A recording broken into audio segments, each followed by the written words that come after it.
Le média à la place de CNews ou BFM? Oui ou non? Rendez-vous sur tnt.lemediatv.fr. Salut à toutes et à tous, vous regardez Les Indiscrets de Nils Wilke, programme que nous testons aux médias et qui sera sur la grille de la saison prochaine et peut-être sur la TNT si vous, notre public, nos uniques mécènes, nous en donnez les moyens et si l'ARCOM valide notre dossier. Nous avons déjà récolté plus de 200 000 euros. Soutenez-nous sur tnt.lemediatv.fr. L'idée de ce programme, c'est de regarder derrière le rideau de fumée de la communication politique et de vous donner à voir le croisement entre ambition personnelle, tactique et stratégie, idées de fond et imposture idéologique. Et le taulier de ce programme, c'est Nils Wilke, journaliste indépendant, journaliste politique jusqu'au bout des doigts. Il recueille les confidences des politiques de tous bords. Et aujourd'hui, nous allons parler de l'improbable lettre d'Emmanuel Macron aux Français qui met le monde politique en ébullition et met sur pause un nouveau gouvernement. Nous allons parler des dessous de ce fameux dîner d'Édouard Philippe avec Thierry Solère, l'ancien conseiller d'Emmanuel Macron, mais aussi Marine Le Pen, un dîner qui fait scandale. Et enfin, nous reviendrons sur les négociations secrètes entre les partis de gauche pour parvenir à trouver le nom d'un Premier ministre. Salut Niels. Salut Théo. À quoi joue Emmanuel Macron? Le président a refusé la démission de Gabriel Attal et appelle désormais les partis politiques à se regrouper pour former un gouvernement. Dans une lettre aux Français, Macron cherche-t-il à gagner du temps? Et si oui, pourquoi? Alors c'est un peu la dernière provocation d'Emmanuel Macron, Théo. On est coutumier maintenant du fait. C'est une lettre qu'il a envoyée alors qu'il était déjà arrivé à Washington, qu'il a envoyée à la presse quotidienne régionale, et dans laquelle, il s'assoit complètement sur les résultats des législatives, à écouter le président. Personne n'a gagné et personne n'a perdu, et surtout pas les macronistes. Alors, il faut rappeler quand même que la gauche est arrivée en tête, alors pas de façon éclatante comme on aurait pu l'espérer, mais mathématiquement, elle l'a fait. Le président affirme contre l'évidence que personne ne l'a emporté à l'issue de ce scrutin. Or, le décompte est sans appel, 195 sièges pour le nouveau Front populaire, 168 sièges pour les macronistes, ensemble, la coalition avec Horizon, le Modem, etc., 143 pour le Rassemblement national, aïe, et 45 pour la droite. Alors, pire, quand même, Macron dépeint une Assemblée nationale où, je cite, les coalitions qui ressortent de ces élections sont toutes minoritaires, comme pour mieux relativiser l'avance de la gauche ou encore la vague bleu marine. Et sa missive balaye aussi le départ du gouvernement actuel sur le court terme, court-moyen terme. Alors son entourage explique aux journalistes que le président veut rappeler que c'est lui qui détient le pouvoir de nomination du Premier ministre, qu'il décidera seul en son âme et conscience. Alors, c'est vrai du point de vue de la Constitution, si on s'en tient au texte, mais il y a le texte et puis il y a l'esprit du texte et la tradition républicaine. Alors, j'en ai parlé à plusieurs constitutionnalistes pour préparer cette émission. Ils sont tous d'accord, c'est une configuration d'abord qui est exceptionnelle de la part d'Emmanuel Macron et d'un président de la République, et c'est surtout une configuration qui est aberrante, voire anticonstitutionnelle. Alors, on en a déjà parlé dans le média, dans des émissions précédentes. Mais en gros, un constitutionnaliste que j'ai consulté ce matin me disait le message qu'il adresse aux Français, c'est je vous ai redonné la parole à travers ces législatives anticipées pour mieux me torcher avec.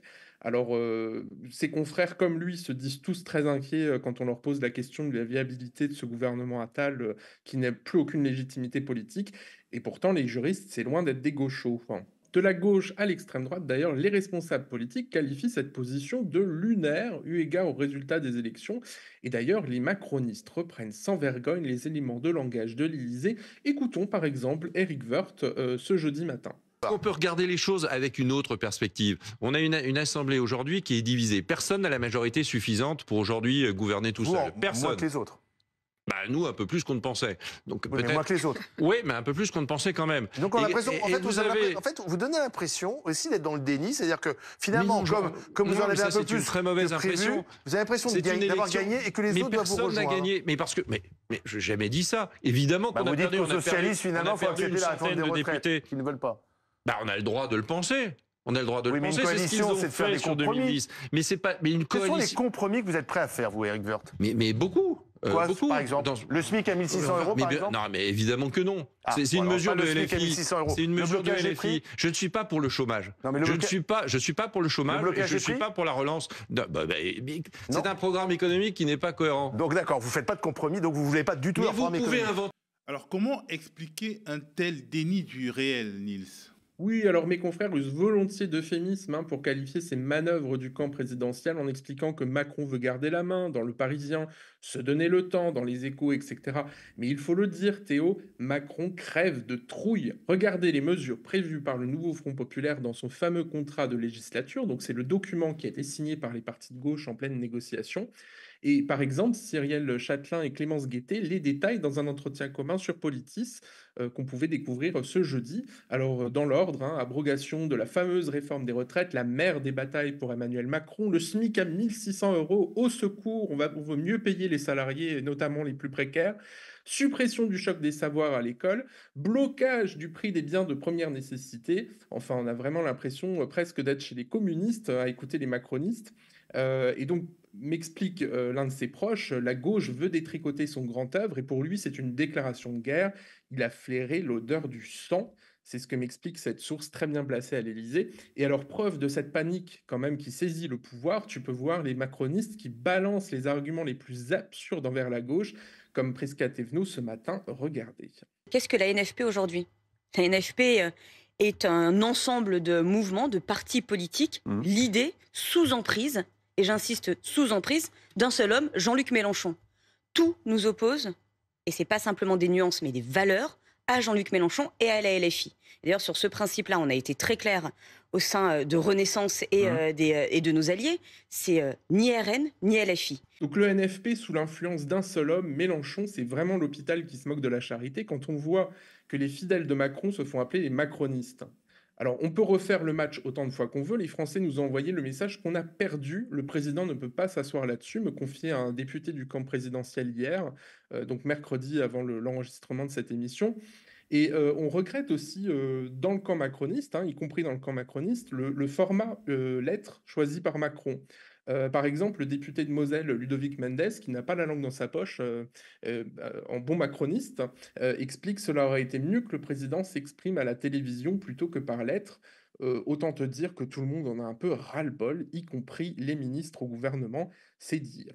Par exemple, les propos de Gilles Legendre, ancien fidèle de Macron sur BFM, sont assez illustrateurs, on les écoute. Parmi les macronistes historiques disent « je ne le comprends plus, Emmanuel Macron ». Je ne comprends plus comment il raisonne, il a perdu la tête, je ne comprends plus comment il fonctionne. Est-ce que vous dites la même chose? La question doit être évidemment posée pour nous. Vous savez, il avait fait naître un rêve exceptionnel. On a tout abandonné pour le suivre. On avait tous, notamment les personnes un peu âgées comme je l'étais, on avait tous des métiers, on avait tous des activités. On est parti, mais au combat, mais avec... Alors parfois... ça pouvait passer pour de l'arrogance de notre part, ou un excès d'assurance. Mais c'était surtout un espoir et un enthousiasme exceptionnel. Et de voir comment, au bout de 7 ans, le rêve se fracasse, mais c'est d'abord une immense tristesse. Une immense tristesse. Et ensuite, un examen de conscience. Comment avons-nous pu autant nous tromper? Vous lui en voulez? Non, mais non, parce que ça, c'est de l'énergie perdue. On a un pays à redresser encore. Il faut y aller, il faut y arriver. Et chacun doit apporter sa pierre. Je mets au débat, comme je l'ai fait avec le président lui-même et dans de nombreuses prises de parole publiques depuis 3-4 ans, cette notion de... On est dans une période avec des événements qui n'ont strictement rien à voir. Ça n'est ni la guerre, ni la décolonisation. Mais on est dans un moment aussi critique pour le pays que l'étaient 1945 et 1958. Alors, il est tout ému, le Gilou, Niels. Ah bah oui, on peut l'écouter, il est très émotif là. Le président est resté sourd à tous ceux qui le mettaient en garde contre le fait que cette dérive, cet abandon des idéaux initiaux était en train de créer une situation intenable, déclare-t-il sur BFM. Très franchement, on a vraiment l'impression de l'extérieur que la Macronie ressemble à un iceberg qui s'effondre.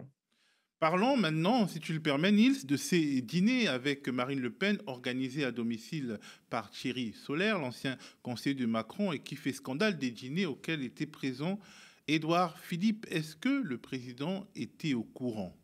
Non mais évidemment, alors très franchement, cette histoire de dîner secret, c'est quand même le foutage de gueule intégral de l'année. Franchement, les dîners qui sont organisés par Solaire avec Marine Le Pen, Bardella ou d'autres membres de l'extrême droite, Sébastien Chenu, etc., qui ont été révélés par Libération, n'ont surpris évidemment personne dans les petits cercles médiatico-politiques parisiens. Alors, il faut quand même le dire, hein, Libé a fait un très beau travail d'enquête en sollicitant des voisins, etc., des intervenants extérieurs, pour prouver l'existence matérielle de ces dîners. Mais en réalité, tout le monde, enfin, toute la caste médiatico-politique était au courant que de tels dîners avaient lieu. Alors en tout, il y a 3 dîners qui se sont déroulés, hein, selon Libération, dont le premier remonte à décembre avec Édouard Philippe, c'est celui qui fait le plus parler, et Marine Le Pen.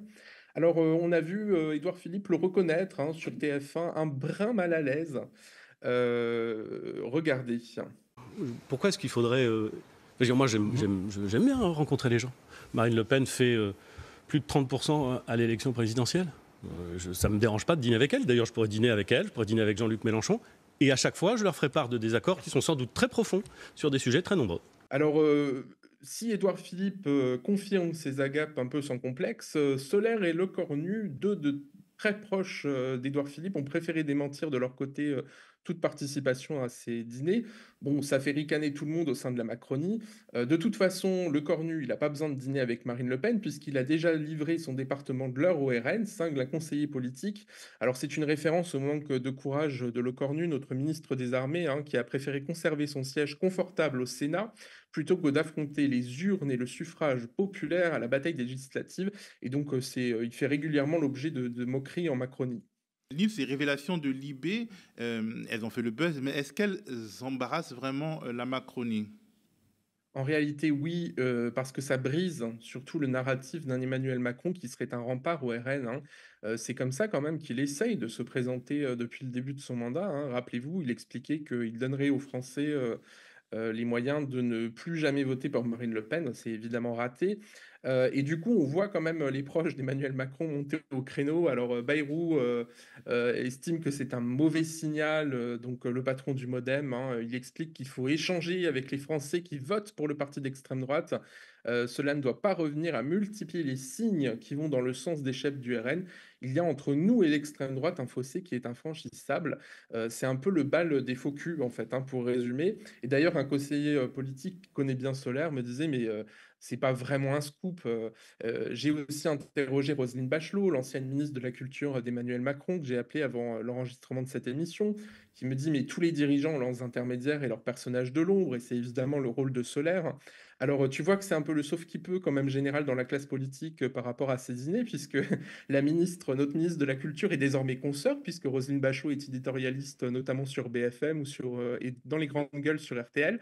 Elle affirme qu'elle ne l'a pas détecté, je cite, quand elle était au gouvernement. Alors, c'est assez drôle parce qu'à l'époque, Solaire était justement conseiller en titre d'Emmanuel Macron avant de quitter ce poste. Mais qu'est-ce qu'elle n'a pas détecté, Roselyne ?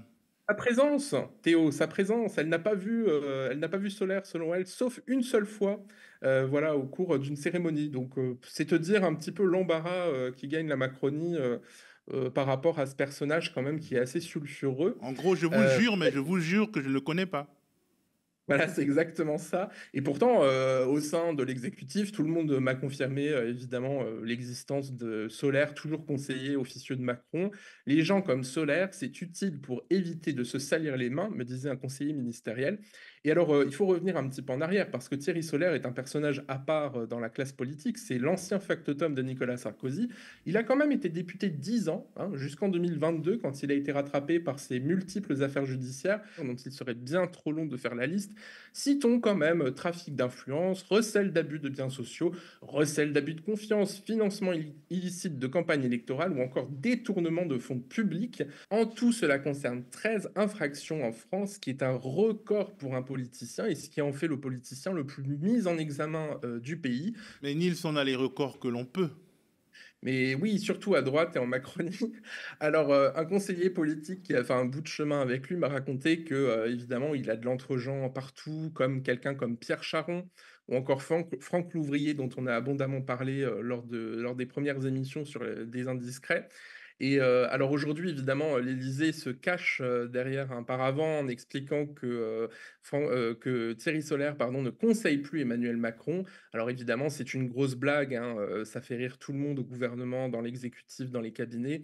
Et pour te donner une preuve quand même de la proximité qui est toujours celle de Thierry Solère auprès d'Emmanuel Macron, cet ancien élu était présent au Palais de l'Élysée le 30 juin pour analyser le premier tour des législatives. Si les révélations de Libération gênent la Macronie, c'est surtout parce qu'elles exposent une face moins avouable d'Emmanuel Macron. Alors à gauche, tout le monde veut devenir Premier ministre, c'est l'impression que l'on a. Niels, Marine Tondelier, Olivier Faure, Jean-Luc Mélenchon, Boris Vallaud, les noms volent.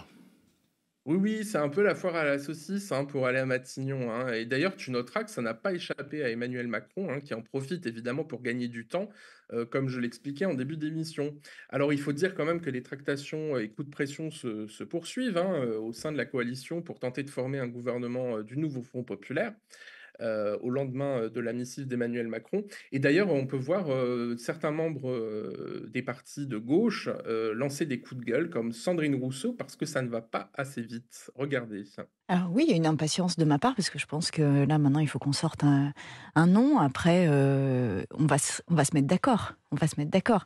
Après, vous savez bien que les coalitions sont toujours des moments un peu compliqués. Et en fait, moi, j'appelle vraiment les partis de gauche à ne pas jouer l'hégémonie à gauche ou la supériorité de l'un sur l'autre, etc. Mais vraiment de jouer la cohésion et la solidité du nouveau Front populaire. Mais nous allons nous mettre d'accord. Mais là, maintenant, il faudrait sortir ce nom. Ce serait pas mal. Alors pourtant, les négociateurs ne chôment pas pour tenter de se mettre d'accord. Et alors, il y a quand même 2 noms qui se détachent parmi les favoris, me dit-on. Alors, le match se jouerait entre Olivier Faure et Clémence Guettet, donc le patron des socialistes, et la députée montante de la France insoumise. On m'explique qu'ils représentent le mieux les 2 forces les plus importantes de la coalition, selon l'un des négociateurs que j'ai eu au téléphone ce jeudi matin. Alors, on me dit notamment de Clémence Guettet, elle est hyper compétente, mais derrière le sourire, c'est Moscou, me confie un cadre de la France insoumise, donc comprendre une main de fer dans un gant de velours.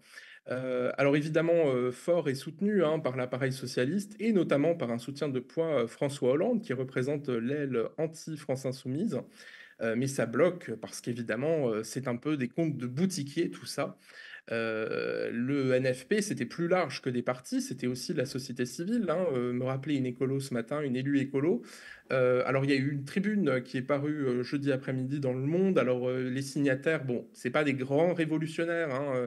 José Bové, Cyril Dion, Aurélie Filippetti, Noël Mamère, Ariane Mouchkine, Benjamin Stora, Marisol Touraine. Tout ça, ça sent beaucoup la social-démocratie. Mais la pression quand même s'accentue sur la gauche. Et par exemple, jeudi matin, Gérard Larcher a indiqué qu'il n'accepterait pas un gouvernement issu du nouveau Front populaire. Regardez. C'est au président de la République si vous dites Raymond Barre ou Jean Castex au nouveau Front populaire, je suis pas sûr qu'ils vont estimer que c'est vraiment la réponse. Populaire, si le président de la République fait ce choix, je suis clair, je combattrai ce choix et je demanderai à ce que le gouvernement soit censuré. Donc ça, c'est clair. Alors attendez, je vais repréciser ce que vous voulez que je répète. Si le président de la République appelait un Premier ministre issu du nouveau Front populaire... Oui, je m'opposerai et j'appellerai mes amis à censurer ce gouvernement, car ça ne correspond pas à la volonté profonde des Français. Ça ne correspond pas à la volonté profonde des Français ? Voilà. Mais ils sont arrivés en tête. Ils sont arrivés dans la conjonction, on le sait, on ne va pas se raconter l'histoire, de faire barrage au Rassemblement national et distribuer. J'ai même dit le lendemain que nous avions fait échec au Rassemblement national et que c'était heureux. Et je me suis engagé bien au-delà de ma famille politique pour faire échec au Rassemblement national. Alors, c'est des déclarations qui ont choqué à gauche de la part du deuxième personnage de l'État. On rappelle quand même que Gérard Larcher n'est pas n'importe qui de par la Constitution. Il est le président par intérim, si jamais Macron était empêché d'exercer le pouvoir. Et au final, même si la gauche réussit à se mettre d'accord sur un nom, peut-être en faudra-t-il en passer par une mobilisation populaire, comme l'appelle de ses voeux Philippe Poutou. Philippe Poutou qui n'a pas été réélu, mais qui est toujours on fire. Merci Niels et merci à vous d'avoir regardé cette émission qui est dans sa phase de test. Dites-nous ce que vous en avez pensé en commentaire. Si vous nous regardez sur YouTube et via email, si vous nous regardez à la télévision, le média, vous le savez, est engagé dans une course de fond qui l'amènera à être auditionné par l'Arcom le jour où nous diffuserons cette émission, ce vendredi 12 juillet. Le défi est immense pour nous aider à le relever. Rendez-vous sur tnt.lemediatv.fr. Restez connectés aux médias.